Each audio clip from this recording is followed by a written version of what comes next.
Hi, welcome again to the production and post-harvest facts.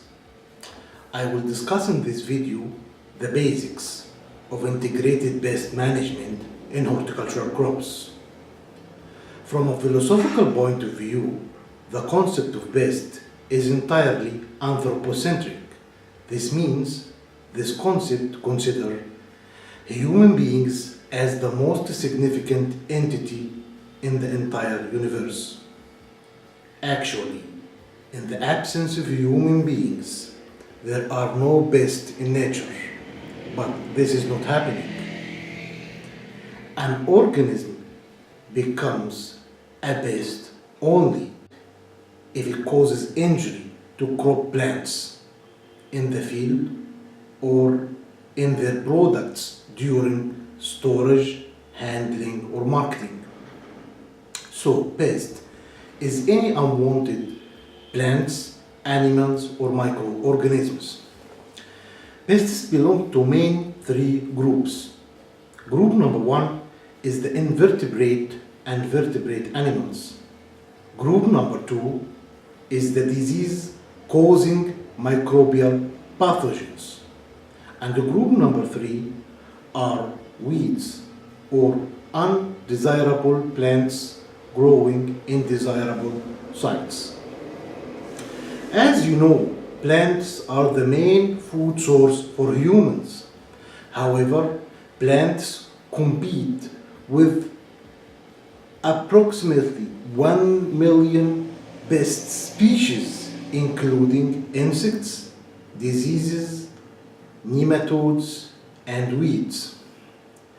As an astonishing estimate, those 1 million pest species cause devastating crop losses throughout the world, which reach from 35 to more than 50% of the world food losses during production, harvesting, and storage.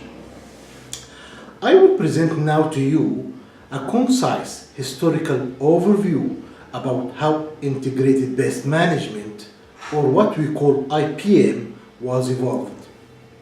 Since the beginnings of agriculture about 10,000 years ago, humans competed with other organisms for the same food resources by primitive tools such as fire or flooding, and at times of despair with magic incantations or even religious proclamations.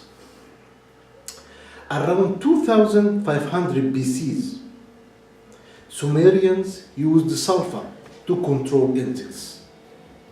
Egyptians and Chinese used plant-derived insecticides to protect stored grains. However, real progress in the war against agricultural pests occurred upon advances in biological science.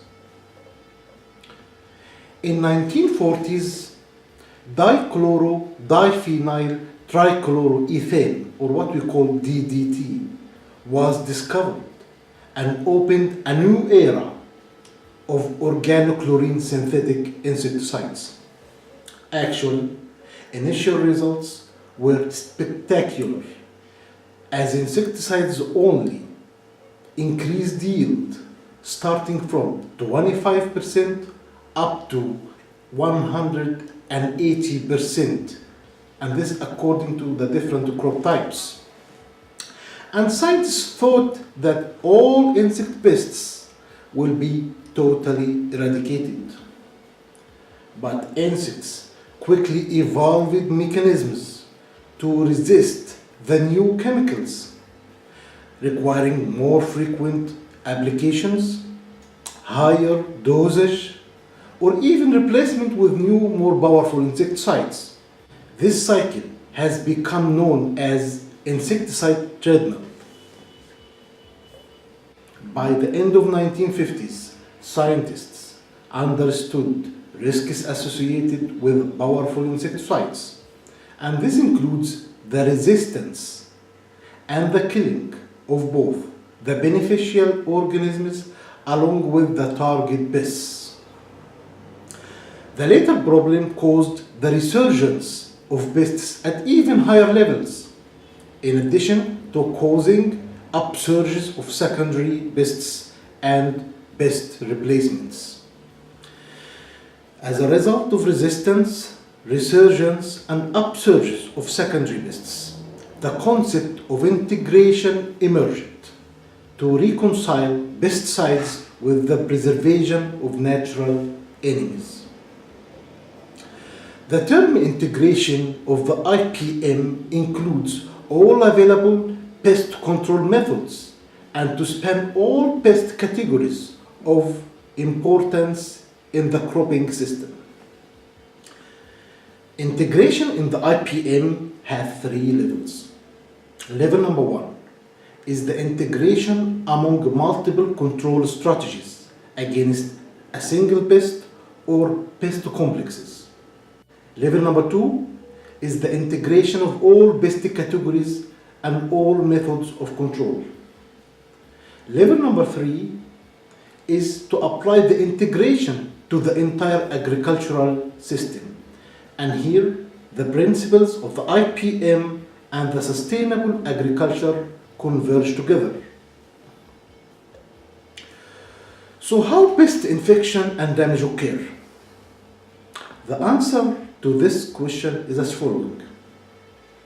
Infection or damage is the result of the interaction of 3 components. Component number 1 is the host plant. Component number 2 is the pest. Component number 3 is the environment. This relationship among the 3 components is called the pest infection triangle. IPM strategies interact with the 3 components of pest infection triangle and result in reduced infection. By adding the IPM component to the pest infection triangle, a new concept is formed, and I call it IPM pest control pyramid. Successful IPM implementation is based on the careful observation of the problem symptoms and the correct diagnosis for the cause of the problem, whether it is an environmental factor, a cultural factor, an insect, a fungus, etc. By this, we end up this session. See you later.